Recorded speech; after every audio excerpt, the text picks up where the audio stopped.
Hello, everyone, and thank you for joining us today for another live CoTec market update. We're joined by President and CEO Julian Treger. It's been some time since we had an update, so a lot to cover. But if you have any questions, please feel free to submit them in the chat, which can be found in the bottom right corner of your screen. Also, as a reminder, this event is being recorded and will be made available for viewing shortly after we conclude here today. Julian, thank you for taking the time out of your day for us. Why don't we just start with a high-level overview of the current landscape, because there has been a lot of developments lately on the macro level. Great. Well, first of all, thanks, Carl, for having me on again. It's been some time. We've done our capital raise. We haven't been able to tell the story publicly in the way that we did previously. So we're very grateful for this opportunity. And yes, a lot has changed over the past couple of months. So I think there are a number of macro takeaways which I want to then apply to CoTec. The first takeaway is that the Chinese strategy with dominating rare earth, and particularly rare earth magnets, has been a great success. The US has had to step back once, maybe they're doing it again now, from putting on high tariffs in order to keep obtaining the magnets that are needed for the economy. And before this happened, there were some signs of stress, from Ford, which had to idle some plants, and then also from Elon Musk, whose robotics operation was struggling to get the magnets for the joint. So that's been a great success, and I think the US is understanding that. The US is scrambling to address that. We could be a very important part of the solution to that, but it's going to take some time, and that vulnerability continues. But, if I was the Chinese looking at that, I would then think about other commodities which could be successfully dominated in this way, because, the US processing capability has been severely damaged over the past couple of decades, and it continues to be heavily reliant on multiple external sources for commodities. And I think we're seeing now with this new Chinese so-called involution strategy that the government is trying to get a greater grip on supply and control of supply, in particular strategic industries. So I think the West can expect more of the same. They're rapid learners, and they've been positively reinforced by this experience. And so the vulnerability continues to be there and is growing. And what's helpful, therefore, is the US and its allies are now treating not only rare earths, but also copper, also metallic elements like tungsten, and as we'll talk later, pig iron, as national security priorities, not just as industrial commodities. And fortunately, CoTec is very well positioned with technological solutions for all of those particular commodities. Generally, we've tried to focus on things that the West needs strategically. So that's the first thing I wanted to talk about. The second is that we're seeing now over the past 3 months a real increase in the profile and acceptance and understanding of the value of recycling in this context. I'm hearing from Washington that as soon as the end of this week, there could be a ban announced by the US on the export of metallic waste, which historically has been sent offshore. And because a big focus of CoTec's development over the past couple of years has been the thesis that the easiest and cheapest and fastest way for the West to develop these supply chains of these critical materials is by better utilizing what's been mined and is circulating in the economies, and particular, the waste piles. And I think we're already seeing some announcements in the last week from the Department of Interior in the US that this is something they want to accelerate. And we've actually seen under Mark Carney's government in Canada some real moves. We've seen some in Ontario and other provinces to look at the amount of waste, the legacy material that's available, and how it can be recycled, how it can be shrunk, how it can be beneficiated. So I think both from the perspective of what commodities are becoming strategic, and also how those commodities are going to be extracted, CoTec is very well positioned, and we obviously want to scale the way in which we can help these different industries. We've had already initial meetings with the US EPA to see if we can help them with their super fund legacy sites, and we're very excited. Luckily, that we are very well positioned for this enormous opportunity that sits before us. So that I think is the backdrop to this update.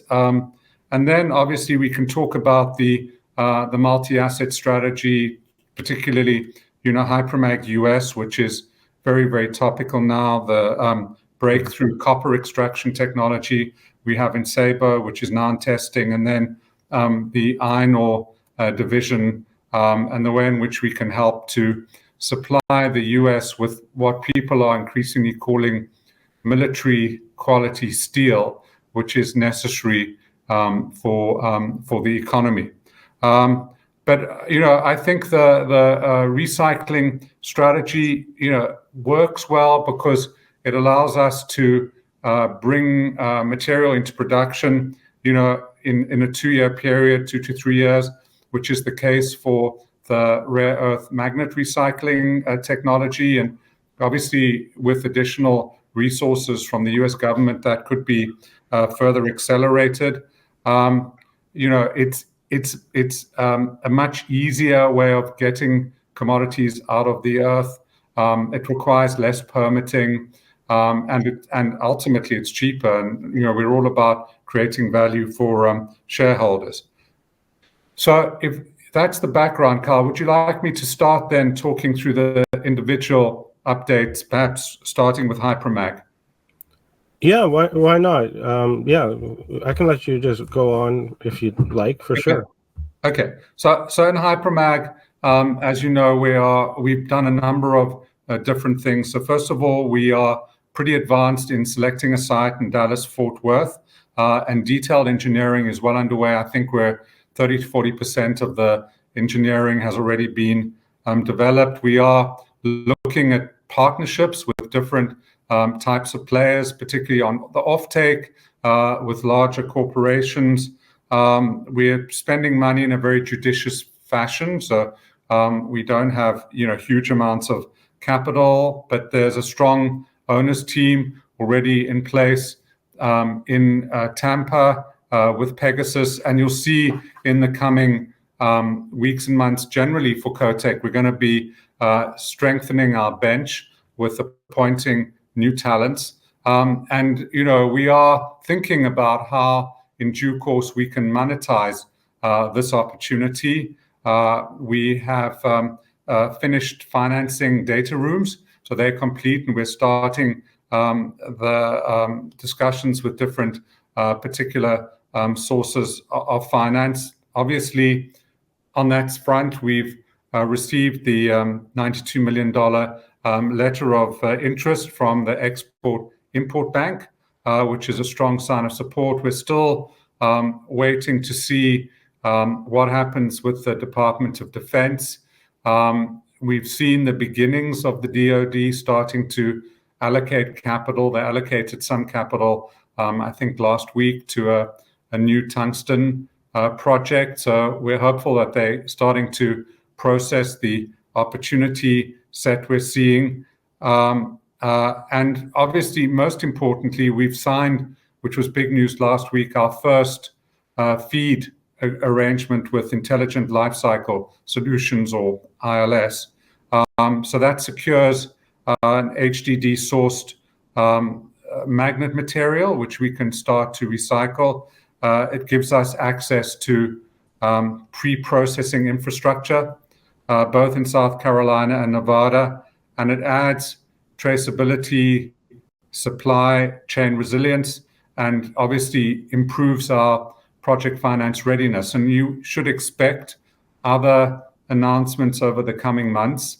And obviously, to the extent that the US government bans the export of materials containing magnets, that will allow us much greater access to feed supply. So I think we're moving rapidly there. And what I'm trying to get the team to do is to start to look at how we can expand that, further and more quickly, because we could easily turn the spokes in Nevada and South Carolina into hubs. But that would be 3. But ultimately, I think, given the amount of magnets circulating both in the US and in the world, because we are looking also at an initiative to bring magnets from offshore back into the US, which had previously been exported, we are hopeful that we can ultimately, scale this to 6 or 10 hubs, which would provide a meaningful part of the US's requirements. And because of the unique batch system that we use, which I always say is like unlocking in a process which unlocks the muffin mix, I'm increasingly realizing that we can make muffins of many different flavors depending upon the quality of the magnets we put in. So it can range from more normal magnets to the highest specification magnets for military applications.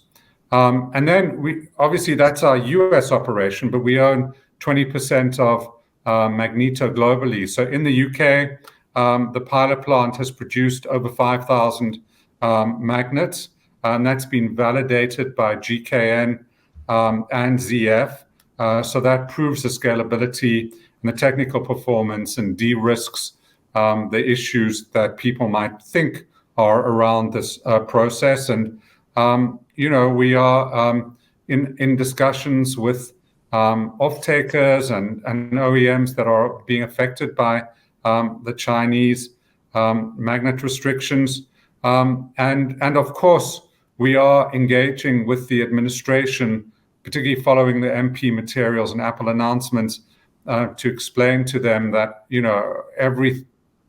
every country needs an insurance policy, and you should not have all your eggs in one basket.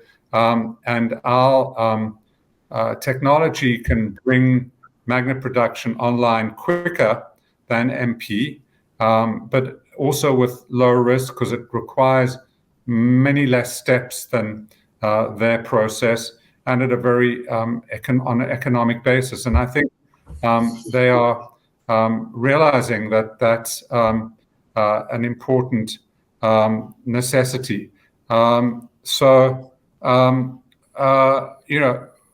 We have 20 years of R&D. There's proven technology at the 2 pilot plants in the UK and Germany. Our short loop process is lower cost and super low carbon.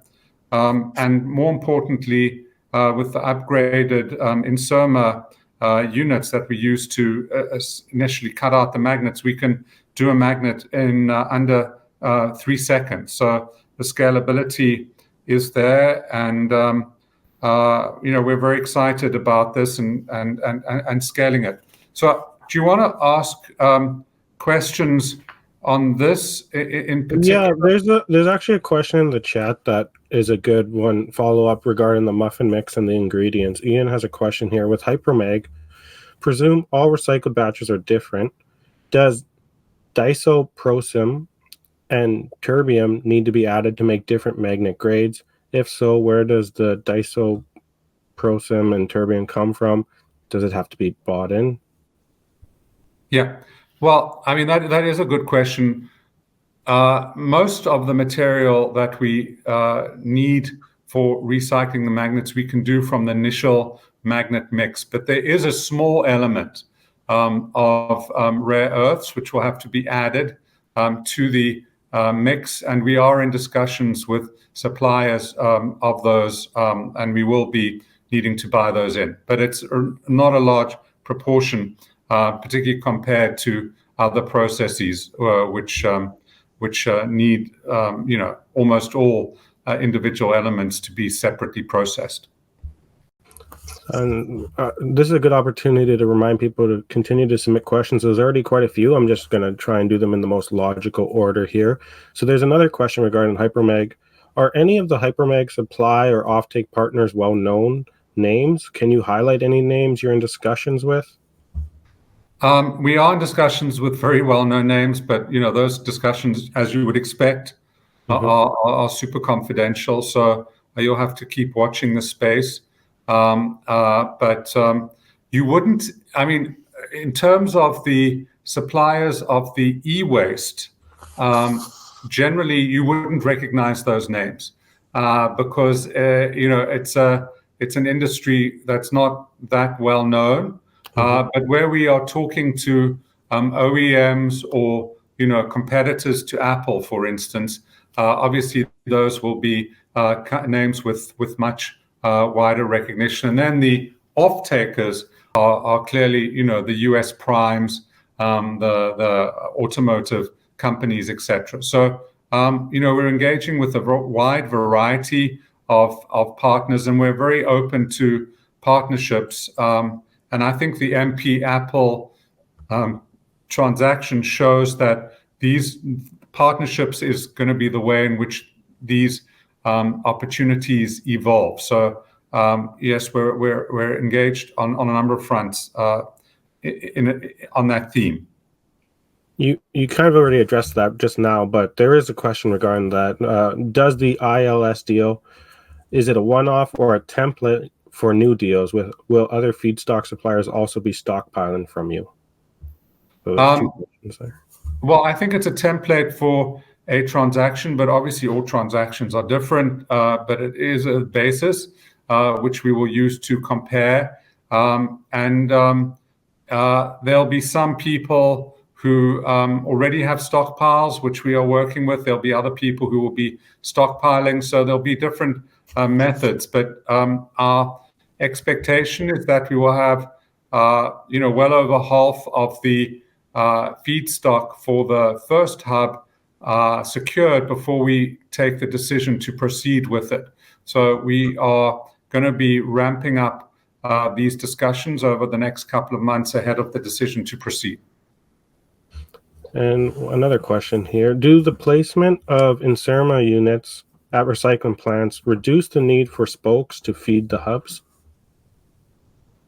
Well, it depends how you're going to transport the magnets. I think it's better to have the Inserma plants, which are not very large, at the spokes, and then you can just transport the cutoff magnets to the hubs. It's much more efficient to do it that way. So what it effectively, I think, allows instead is more spokes. And the idea that we could eventually have 100 spokes and 10 hubs in the US with 100 Inserma machines or 200 Inserma machines, which are not super expensive, by the way, that I think is the way we're going to be going. And another individual has a question regarding Inserma. Can you explain how significant the PCB is in HDD versus the magnet? Will you get a share of the PCB revenue? How much has the unit been tested? Yeah, that's a good question. So in the PCB board, there is obviously the magnet, and then there's a lot of other materials, including, tin or gold or silver. And so to the extent we are going to be acquiring PCB boards, there'll be credits which we obtain, which can be used against the acquisition price of the magnets. And so that should reduce our in cost to something very attractive. And obviously we are also working with parties who are interested in taking the other bits of the PCB boards and using them. And by the way, I think this is worth emphasizing. Of course, we're starting with PCB boards, but this is not our sole focus. So there are many other sources of feed. So, MRI machines have enormous amounts of magnets in them. The turbines for wind farms equally, and obviously electric motors and loudspeakers. So there's a number of different sources, but clearly the PCB boards are a place of great volumes. We have another one here regarding clarification. So will you pay for feedstock? If so, how do you prevent getting into a bidding war against other recyclers? Yeah, of course, we will pay for feedstock, because if we don't pay for feedstock, there's a risk that we don't get any feedstock. So, there's a price for magnetic material feedstock, and we will be sure to be competitive with respect to that. I mean, what we think our great advantage is our process, because our process is super quick, super cheap, and less risky, and therefore it should allow us to pay more than people involved in the long loop process, because the other general route that people are taking for recycling magnets is a long loop process. They don't have the advantage of our technology, which has had 20 years of R&D. It's had $100 million spent on it, and it's well patented. And I think that that's our key initial advantage. And then obviously over time, as we tie down more and more of the feed, that will be a second layer of barrier to competition. But we're confident that the cost of our process gives us the ability to pay very competitive market prices for the feed and still create great margins. Thank you for that, Julian. Peter Epstein has a question here regarding the pricing of NdPr. Can you comment on the DoD's floor pricing of $110 per kilogram US? He thinks that sounds very high. Well, it was our assumption for DoD materials in our original feasibility study. So it's in line with our expectations.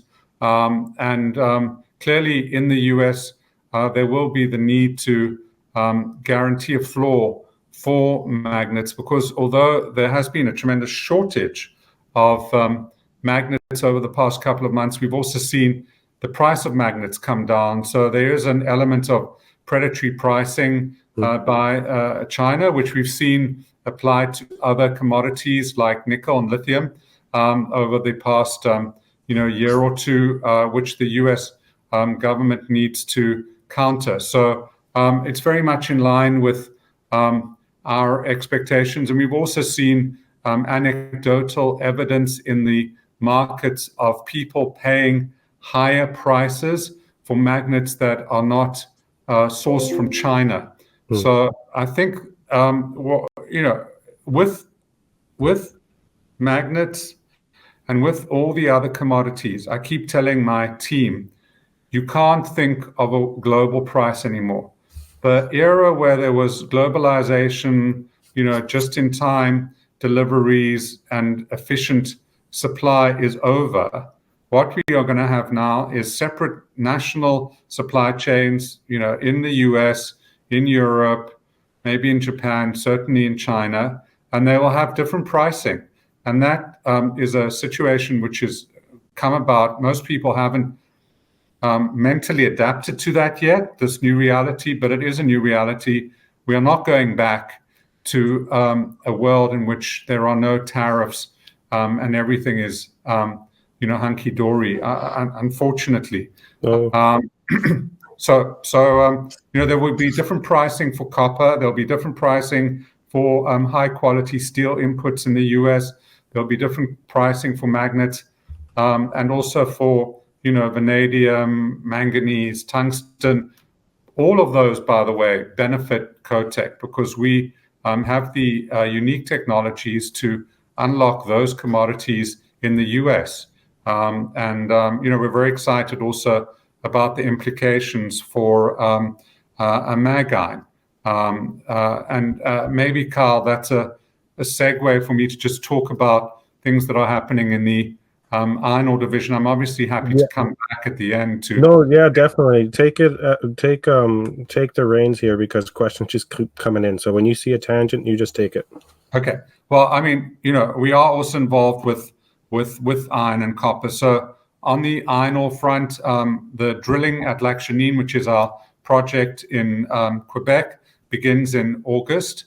And we expect that step out program to add an additional 70 million tons to our historical resource base. And that should increase the NPV from 60 to $100 million roughly. But then if you add on top of that the salter technology, which we've acquired the rights to over the past couple of months, and applying that to that deposit, we think that should increase the NPV to 130 to 150 million dollars. And we as CoTec own 100% of that deposit, or the rights to own 100% of that deposit. So we're very excited about daylighting that value accretion. We're continuing to work very closely with the government of Quebec, with the First Nations and local stakeholders, and I think everybody's aligned that this is going to be a good thing. It will rehabilitate a site and produce something. And then at Mag Iron, the Trump tariffs have really changed the economics there in a very positive way. We're waiting for the results of the 43-101 and the feasibility study, which should come out hopefully by the end of August, but certainly the next 4 to 6 weeks. It's been much slower because we've had to really perfect our program. In the meantime, though, that delay has allowed us to incorporate these higher pricings into the model.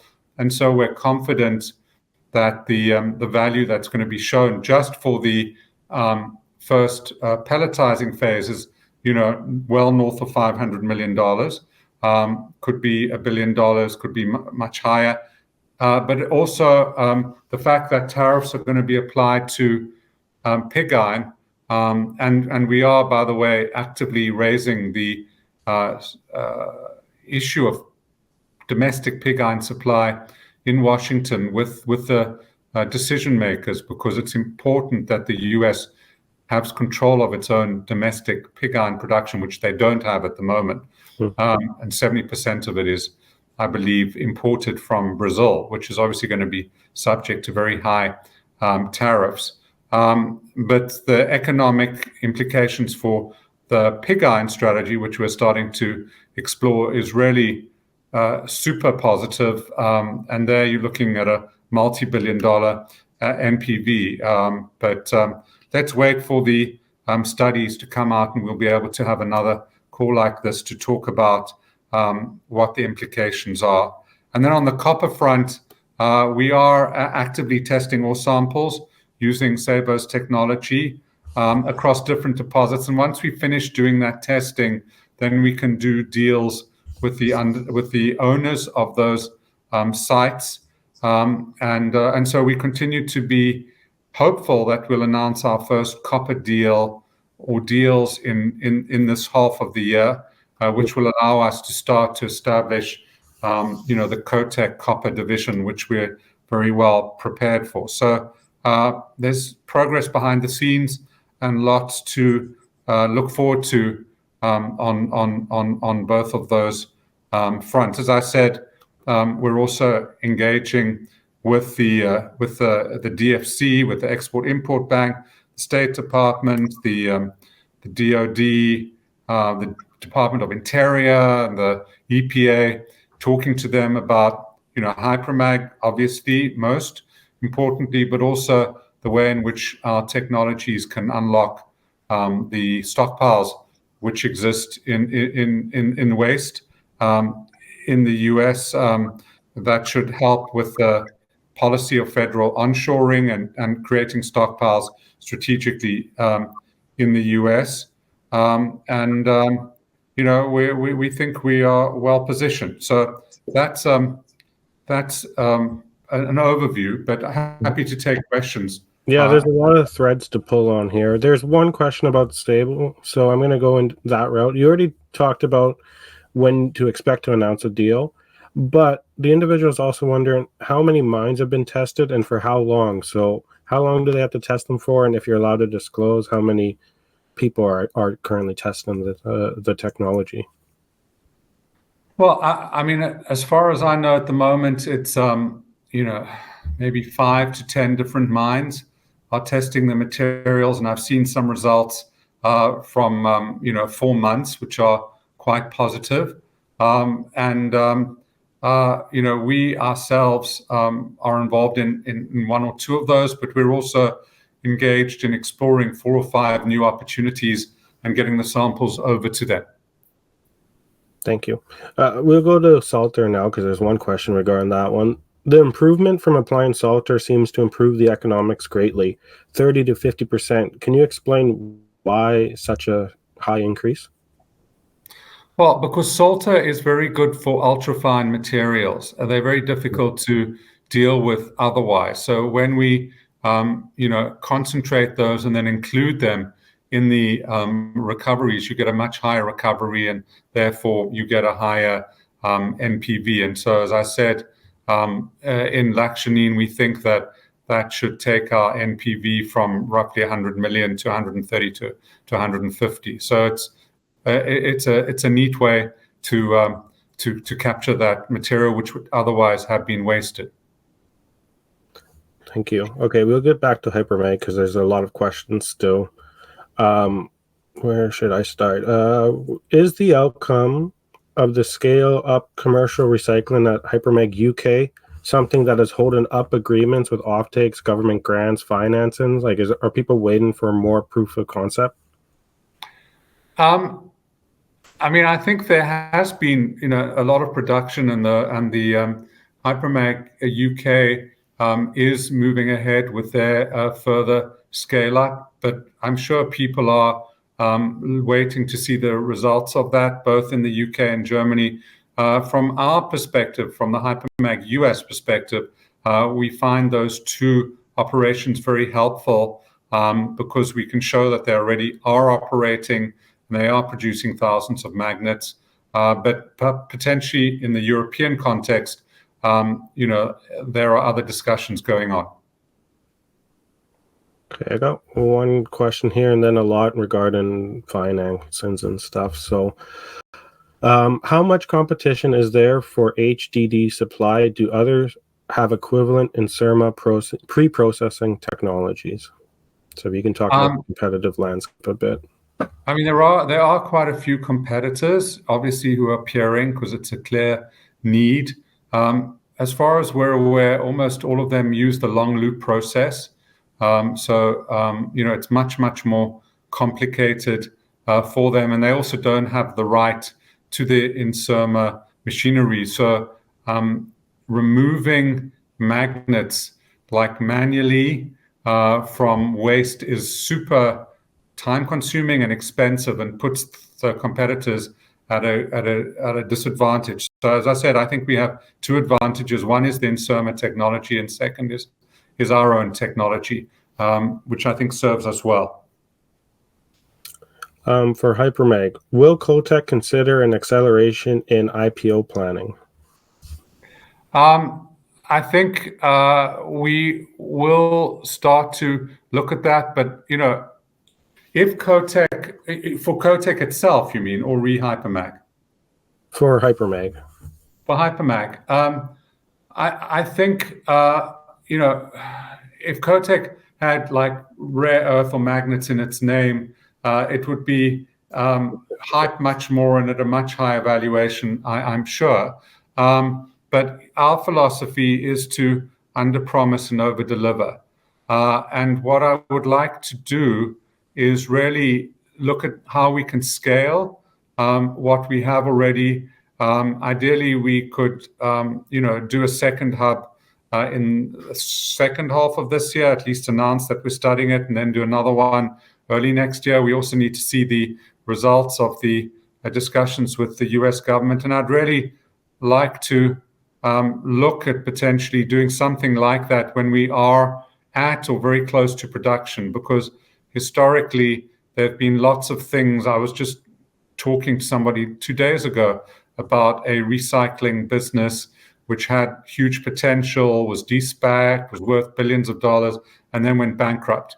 And we don't want that fate. We don't want that fate for our investors. So we are going to be very conservative about this, and at the right time, when we've created sufficient value, because I think there's a huge value to be created here. If you think that each hub has an NPV of around $600 million, and we're talking here about 6 to 10 hubs, we're talking about billions of dollars of value. And so when we're ready for that, yes, it's something clearly we need to consider, but we really need to not over promote. We need to deliver and show that we are serious and we have the capability, and more importantly, we have the track record of success before we take a step like that.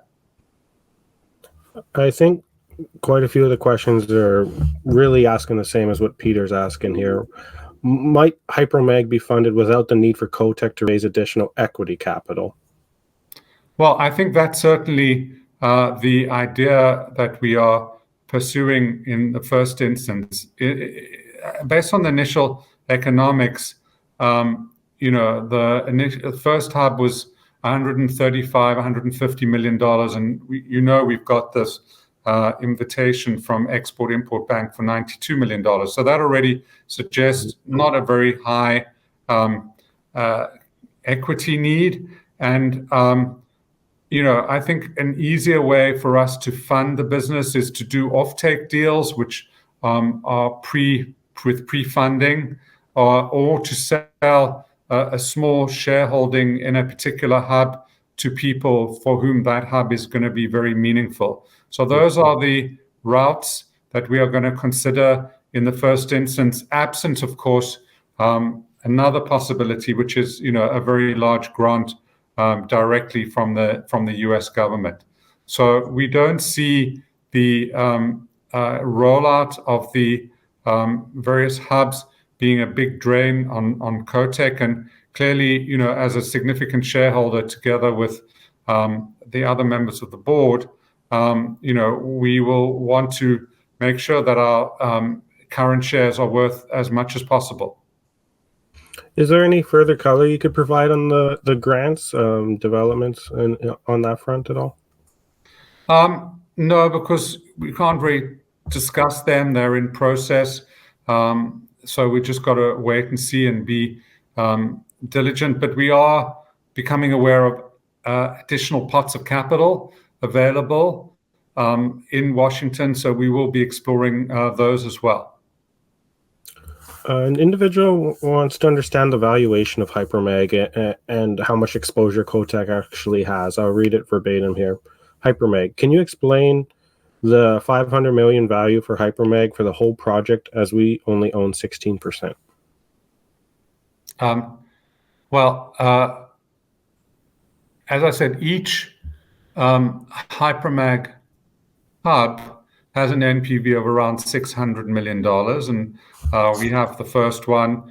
We're going to be looking at a second one, and so on as we scale the business. And partly it will depend upon the messaging we get from the U.S. government as to how quickly they want us to accelerate.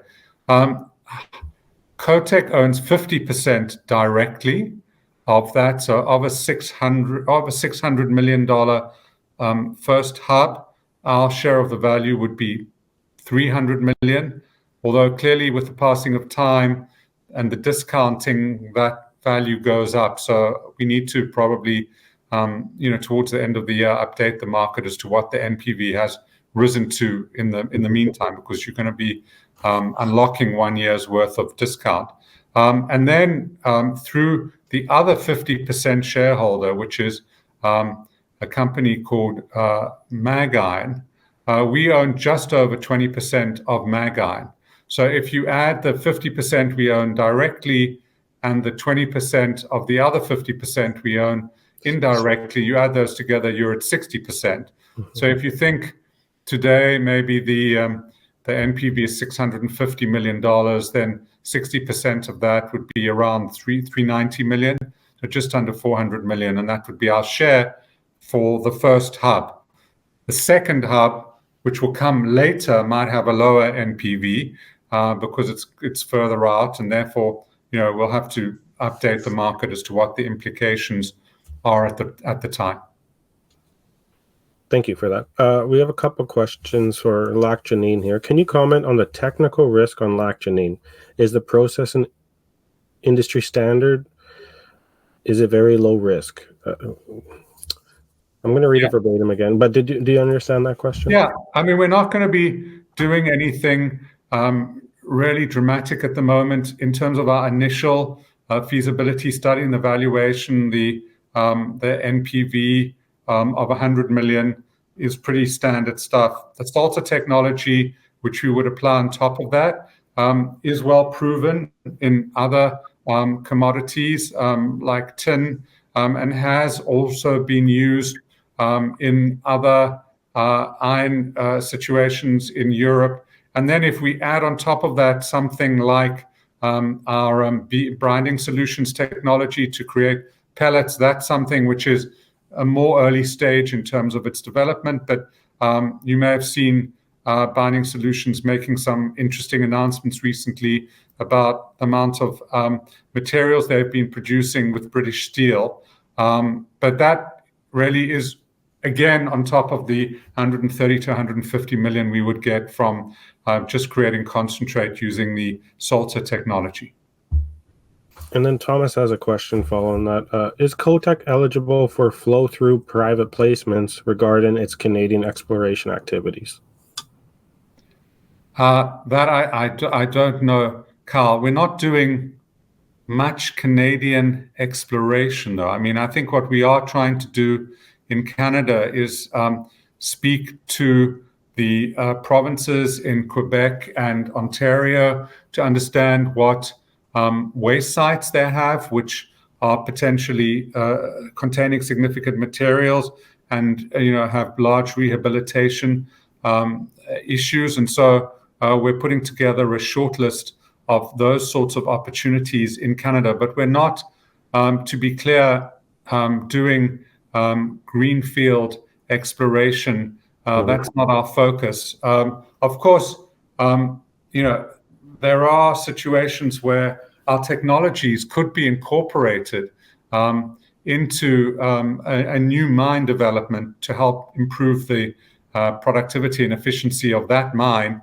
And we would be open to looking at those as discussions. But generally, we're not involved in exploration. Thank you, Julian. That was about 30 minutes of pure Q&A there. Lots of questions came in hot and fast. Please let me know if we missed anything. If you want to comment further on the oversubscribed placement, who participated, if there's any other threads you want to pull on before we close things off here. Yeah, I mean, we were very pleased with our placement.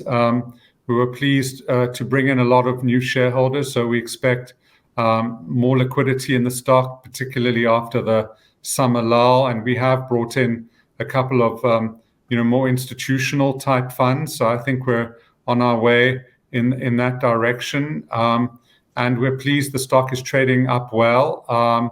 We are hopeful that as we see more of these announcements coming through, you'll see continued progress in the stock appreciation. And one of the things, as I said, we should do at the end of the year is to update for our shareholders what we think the sum of the parts now is, and what the discount is. Because although the shares are going up, we think we're creating equally lots of value, month by month. A couple more questions came in here. Can you ask Julian about value in PCBs, i.e. the gold, in HDDs for Hypermag? Well, as I think I discussed this already, Carl, which is that there's going to be credits, which are not magnets, but gold, silver, tin, in the hard disk drives, and we will monetize those and use them effectively to reduce the entry cost of the magnets. And we will have partnerships with parties who are interested in taking that and processing it separately.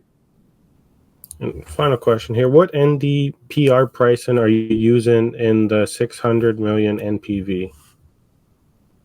I don't know off the top of my head the answer to that question, but as I said, we are assuming something like $55 sales price for the basic magnets and $110 for the more strategic military magnets.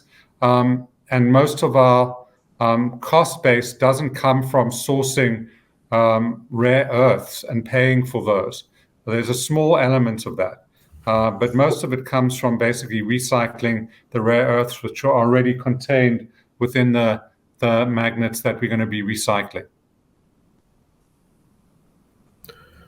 Mag Iron is the 500 million USD PV for the whole project, as we own 17%. Yes. Statement. Yeah, but I mean, I don't know what the number is. As I said, it could be 500, it could be $1 billion, it could be $1.5 billion. Let's see. Thomas has an interesting question here. How exactly does Macango pay back CoTec for its funding of Hypermag?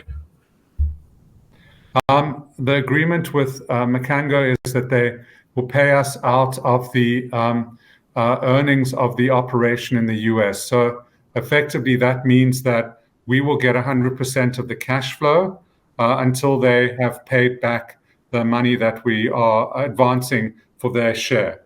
And then they will take their share. So probably they will start to get cash, much later, or a year or 2 or 3 later than we will. Julian, thank you so much for this update. Clearly, a lot of people interested and have plenty of questions. I'll pass it over to you for any last words, any upcoming catalysts that we might have missed. But if for anyone that came in late, this is being recorded, and our team will have it up and ready for viewing within the next hour or so. But I'll pass it back to you, Julian, for any final words. Well, thank you, Carl. I think just going back to the beginning of our discussion, I think we are fortunately in the right place at the right time with the right commodities, with the right processes, with our emphasis on recycling. And we're very excited about it. And we think we're going to create a tremendous amount of value. And I hope that came across during the course of our discussion. So thank you for tuning in. Thank you for your questions, everybody. And thanks, Kyle. And we'll come back when we have more to say.